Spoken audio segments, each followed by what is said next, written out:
ขอไฟหน่อยขอยืมไฟแช็กหน่อย ดูดเองจริงๆเหรอ ไม่ให้ฮะอย่าเลย ดูดไม่ดีนะเลิกดูดได้มันมียาฆ่าแมลงอยู่ในแมงบุหรี่ด้วยนะดูดแล้วหน้าแก่นะ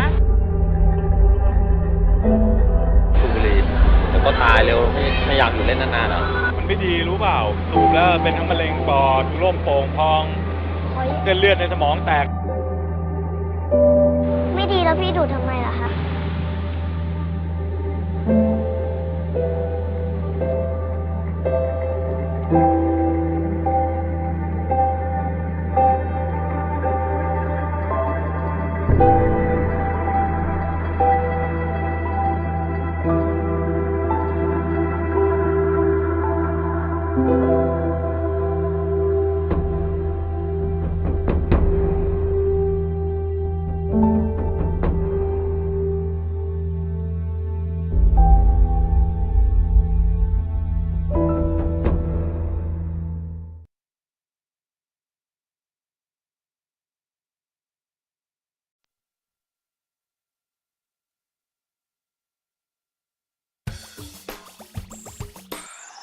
This is a story about a world obsessed with stuff. It's a story about a system in crisis. We're trashing the planet, we're trashing each other, and we're not even having fun. The good thing is that when we start to understand the system, we start to see lots of places to step in and turn these problems into solutions.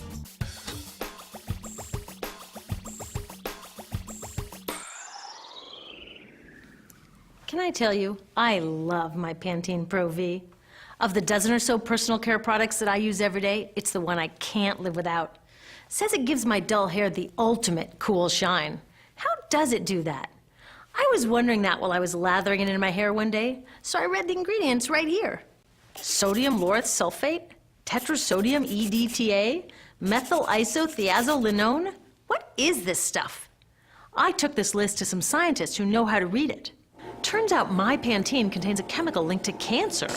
And lots of other products in my bathroom, from sunscreen to lipstick and even baby shampoo, also contain chemicals linked to cancer or other problems like learning disabilities, asthma, and even damaged sperm.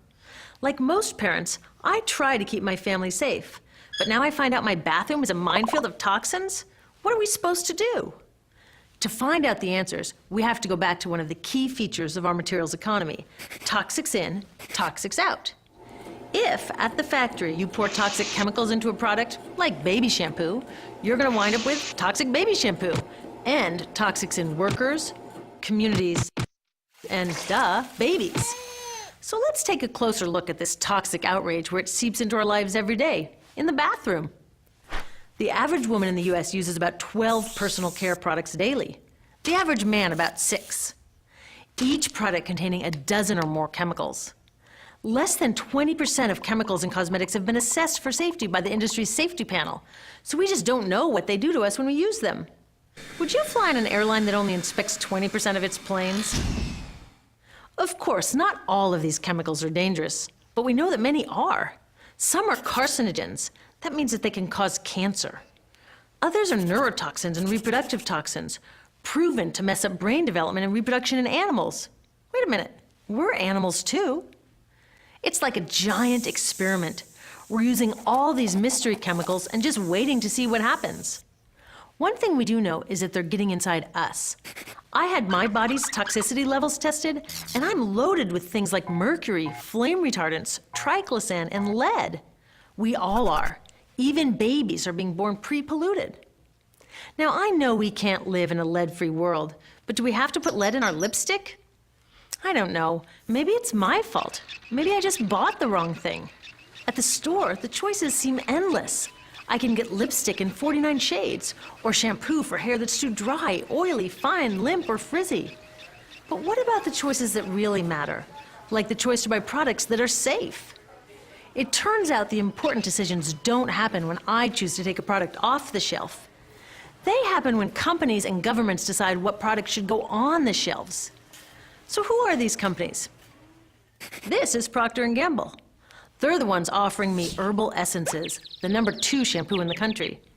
It contains toxic petrochemicals made from oil. Since when is oil an herb?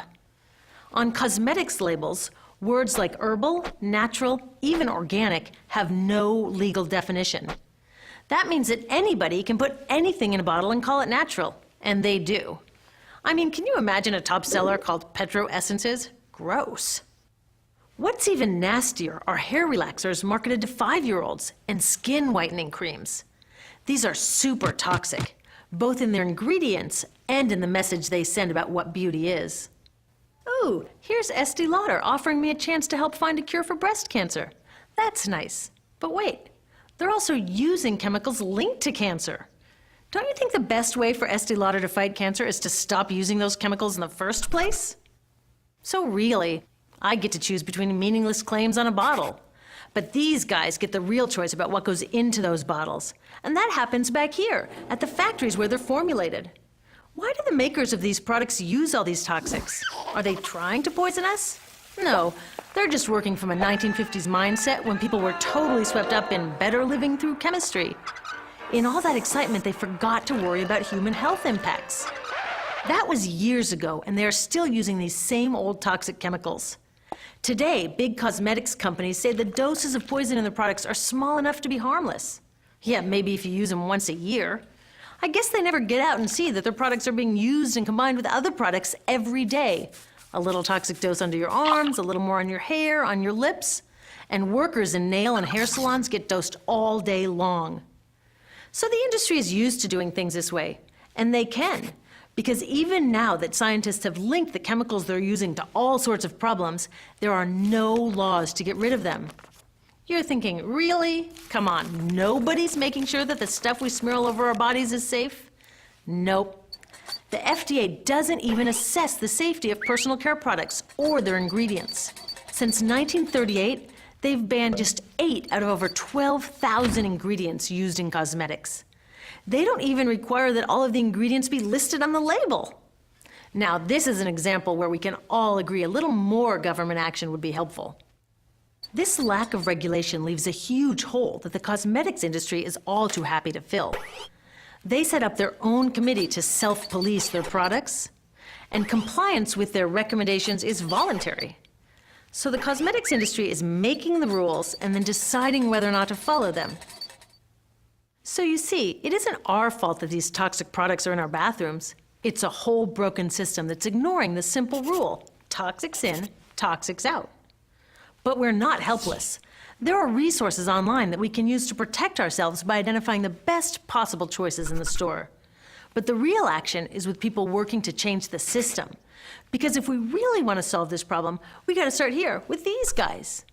Women, parents, workers, people all over the country are demanding that Congress pass a new law, giving FDA the power to make sure that our personal care products are safe. We need common sense laws based on the precautionary principle. That means that when you're dealing with hazardous chemicals, just err on the side of caution. Let's not debate how much lead should be allowed in lipstick. Just get the toxic chemicals out of our products. Smarter laws would force companies to get past that old 50s mindset and figure out how to get us all clean and shiny without toxic chemicals. Can they? Totally. Many responsible cosmetics companies are already putting safer products on the market. Green chemists are developing substances that are designed to be safe and non-toxic in the first place. European governments have required the removal of many toxic chemicals, and companies have figured out how to comply. When cosmetics are reformulated to be safe and labeled honestly, then we can feel comfortable with the choices available at the store. We can choose bouncy hair or full hair, shiny lipstick or matte. We can even choose to feel beautiful without using 20 products. But we'll know that whatever we choose, the most important choice, the choice to be safe and healthy, has already been made.